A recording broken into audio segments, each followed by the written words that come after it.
d'un garde du corps personnel plus qualifié. Je peux interviewer quelques candidats pour vous. Ce serait super, Jake. Personne ne choisira un garde du corps personnel pour moi sans mon accord. D'accord, votre majesté.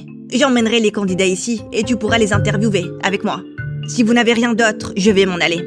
Et si tu raccompagnais Jake, ma chérie? C'est un détective, il connaît son chemin. Marion! D'accord. En accompagnant Jake à la porte principale, je n'ai pas pu m'empêcher de le regarder. Il était plus mignon que dans mes souvenirs, même si je n'étais pas fan du look rasé, et j'aurais souhaité qu'il rentre sans pull. Si tu veux me reluquer, tu n'as qu'à le dire. Je te laisserai faire sans te faire autant mal aux yeux. Comme si... Je me demandais seulement pourquoi tu vieillissais si mal. Je ne peux pas dire la même chose de toi. Tu es certainement plus jolie maintenant. Je pouvais sentir mon visage rougir. Mais ta personnalité agaçante gâche vraiment tout. Qu'est-ce que tu faisais là-bas ce soir de toute façon? Ta mère m'a appelé en panique après avoir découvert que tu t'es enfui. Je savais que tu ne pouvais pas t'éloigner à pied. J'ai donc fouillé les parages. Tu ne m'as pas encore remercié en fait. Ok, merci. Je t'en prie, je suis heureux que tu ailles bien. Soudain, sa main était sur mon bras. Il se penchait plus près et il regardait mes lèvres. J'étais assez désorientée. Gelée, tu avais une feuille dans les cheveux. Attends, tu pensais pas que j'allais t'embrasser? Si.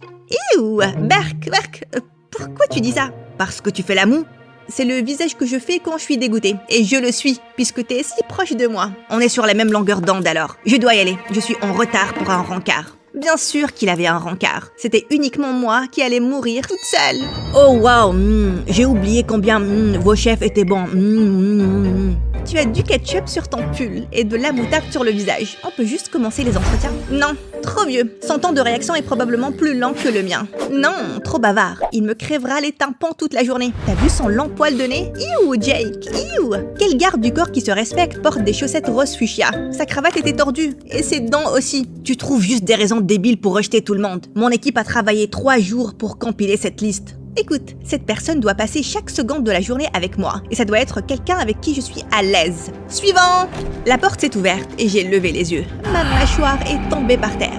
Le garçon qui est entré était grand, ténébreux et beau. Très beau. Sa peau était comme du marbre, des pommettes sur lesquelles on pouvait râper du fromage et des yeux bleus intenses qui ont percé mon âme. Il était parfaitement habillé et on pouvait voir à travers ses vêtements qu'il était musclé. Tu t'appelles Magnus, c'est ça? Vos références semblent excellentes.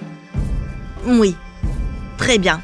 Il est embauché. Quoi? L'entretien n'est pas encore terminé. Il n'a même pas commencé. Excellente référence. C'est tout ce que j'ai besoin de savoir. Tu es embauché, Magnet. Il s'appelle Magnus. Je sais, je ne suis pas stupide. Donc, tu peux commencer demain? Je le peux certainement, Madame Marion. Oh mon Dieu, cette voix. Je fondais comme du beurre sur une biscotte chaude. Bienvenue chez nous. Une fois que j'aurai vérifié ton historique et consulté les parents de Madame Marion.